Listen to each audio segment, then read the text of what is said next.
Aujourd'hui, mon handicap, je pense que je le vois exactement de la même manière que je vois le monde, c'est-à-dire que je ne le vois plus. Anthony est malvoyant profond. À ses yeux, vous n'êtes qu'une silhouette et pourtant, il voit mieux que tout le monde dans son business. Ancien athlète paralympique, DJ aux yeux bandés, papa accompli, Anthony nous raconte comment il est passé des ténèbres à la lumière. Portrait d'un homme aux mille vies. Alors, mon envie d'être DJ, ça commence très tôt. Ça commence lors du mariage de mon parrain et ma marraine. Et mixer les yeux bandés, eh bien, effectivement, la première fois où je l'ai fait, ça a été une révélation. Je n'étais plus l'aveugle DJ, j'étais le DJ, dans un milieu où finalement tout est basé sur le paraître. Le handicap, je l'ai connu très tôt, à la naissance finalement, puisque c'est ça la principale cause, un accouchement qui s'est très mal passé. Et il s'est réellement déclaré quand j'avais 7 ans. Juste avant, on me préparait, on m'apprenait le braille, sans que je ne sache à quoi ça allait me servir. Un matin, je me réveille, je vois tout rouge, et ma mère me dit non, il n'y a rien de rigolo, ce n'est pas le cirque. J'ai ensuite été hospitalisé en urgence. Et le lendemain matin, au réveil, eh bien, je ne voyais presque plus rien. À dire vrai, ce que je vois aujourd'hui. Et j'entendais au loin, dans le couloir, le médecin discuter avec ma mère, me disant que, ben, oui, j'allais perdre totalement la vue. Donc je suis passé par la phase de déni, puis la phase de refus, et enfin, je pense, la plus douloureuse, la phase de dépression qui m'a emmené sur des questionnements très profonds. À quoi sert la vie? À quoi moi je vais servir dans la vie? La psychothérapie a été une véritable aide, évidemment. Ça m'a permis de me poser les bonnes questions et de voir que les ressources, elles étaient en moi.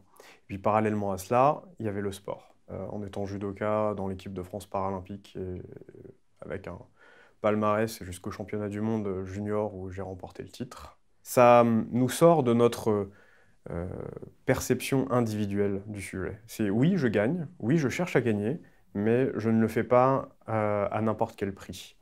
Et surtout pas au détriment de l'autre. Ça m'a vraiment entraîné à me dépasser. L'élément le plus dur à dépasser dans le handicap, je crois que c'est le même à peu près pour la majorité des gens qui sont dans mon cas, c'est le regard de l'autre.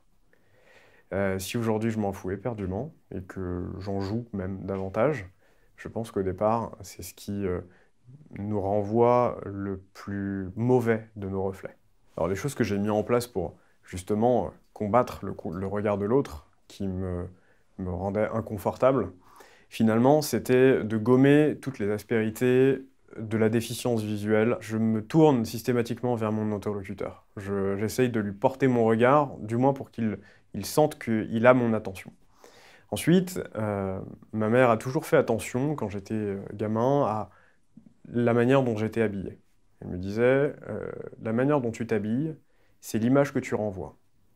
Ce n'est pas ce que tu es, mais en tout cas, c'est la première impression que tu feras.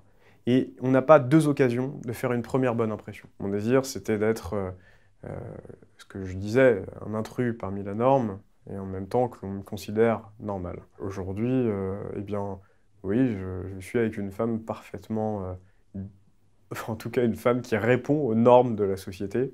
Et j'ai une petite fille magnifique qui, elle aussi, répond aux normes.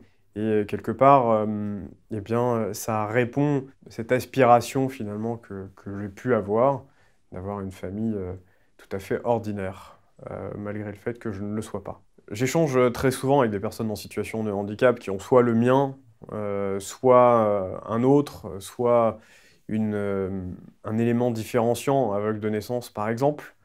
Euh, Parce que si au départ j'étais beaucoup dans le déni par rapport au handicap, je trouve qu'ils m'apprennent beaucoup. C'est notamment à travailler avec le handicap, à faire que le handicap soit un nouveau vecteur d'inclusion au sein de la société. Là où j'ai eu toujours l'habitude de gommer les aspérités, finalement aujourd'hui j'ai plutôt tendance à le revendiquer et avec force.